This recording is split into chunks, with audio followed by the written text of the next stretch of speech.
Hi friends, ఈరోజు మనం ఏం చేసామంటే ఫస్ట్ అనేది టీవీ ఆ మైక్ అనేది బండి బ్యాటరీ తోటి నడిచేటివి. మనం ఎప్పుడైనా ఒక కాడ ఆపినప్పుడు ఏమవుతుండే అంటే ఒక 1 అవర్ 2 అవర్ మనం ఒక కాడ ఆపితే బండి బ్యాటరీ డౌన్ అయిపోతుండే. మళ్ళీ దీన్ని దొబ్బి స్టార్ట్ చేసే అవసరం వస్తుండే, జనాలు కూడా ఉండకుండ్రి. అందు గురించి మనం అనేది దీనికి బాగా ఆలోచించి మరి ఈ ఒక సిస్టమ్ అనేది చేయడం జరిగింది. ఇది వచ్చేసి సోలార్ అనేది. దానికంటే ముందల దాన్ని ఎలా సెట్ చేసాను అనేది చూపిస్తున్నాను. ఇవి వచ్చేసి రూప్స్ అనమాట, కంపెనీతో పాటు రావు ఈ బండికి. ఇవి ఎక్స్ట్రా ఫిట్టింగ్స్ వస్తున్నాయి అనమాట. డబల్ టేప్ వేసి ఇవి ఇక్కడ స్టిచ్చింగ్ చేస్తారు.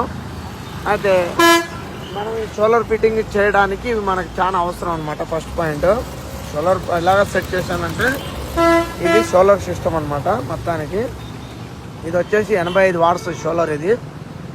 ఈ సోలార్ని మనం సిల్వర్ పట్టి లాంటివి తీసుకొని ఇక్కడి నుంచి మనం స్క్రూ ఫిట్టింగ్ చేసి మళ్ళీ అక్కడ ఆ సైడు ఈ సైడు 4 సైడ్ అనమాట ఇది సెట్ చేసి మనం కిందికి వెళ్ళి కూడా స్క్రూ ఫిట్టింగ్ చేసి దీని సోలార్ని అనేది ఇక్కడ ఫిట్ చేయడం జరిగింది. ఈ సోలార్ని ఫిట్ చేయడం వల్ల మనకు వచ్చే లాభం ఏంటంటే మన బండి బ్యాటరీ అనేది డౌన్ కాకుండా ఉంటుందన్నమాట. అయితే అక్కడి నుంచి 2 వైర్లు ఇక్కడ సైడ్ తీసుకున్నాం, ఇలాగా డిక్కీకి బ్యాక్ సైడు తీసుకొని ఇట్లా లోపలికి వెళ్ళి ఇది సోలార్ మిషన్ అనమాట.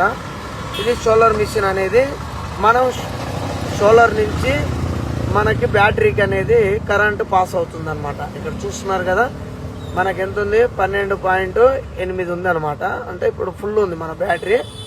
ఇది వచ్చేసి 10 అయిందంటే ఇది 13 అయిందంటే ఇది కూడా పాయింట్ ఫుల్ అవుతుంది. ఇంకోటి డ్రై బ్యాటరీ ఎక్స్ట్రా తీసుకున్నాము. అది మనం అనేది వెనక బూట్ ప్లేస్లో పెట్టాము, అంటే స్టెప్నీ ప్లేస్లో పెట్టాము. అది పెద్ద బ్యాటరీ. ఆ బ్యాటరీకి ఇవన్నీ లింక్ అయి ఉంటున్నాయి అనమాట. ఇప్పుడు ఇది ఇన్వర్టర్, ఇది చిన్న ఇన్వర్టరు. ఇప్పుడు సోలార్ నుంచి మనకు బ్యాటరీకి పోయి ఈ మిషన్కి వచ్చి, మిషన్ నుంచి బ్యాటరీకి పోయి, బ్యాటరీ నుంచి మనకు ఇది ఇన్వర్టర్కి వస్తుంది అనమాట కరెంట్ అనేది. దాంతోపాటు మనకి టీవీ ఆ మైకు అన్నీ నడుస్తాయి అన్నమాట. కాబట్టి మన బండి బ్యాటరీతో ఎలాంటి పని లేకుండా మనం ఇలాగ సెట్ చేసాం ఫ్రెండ్స్.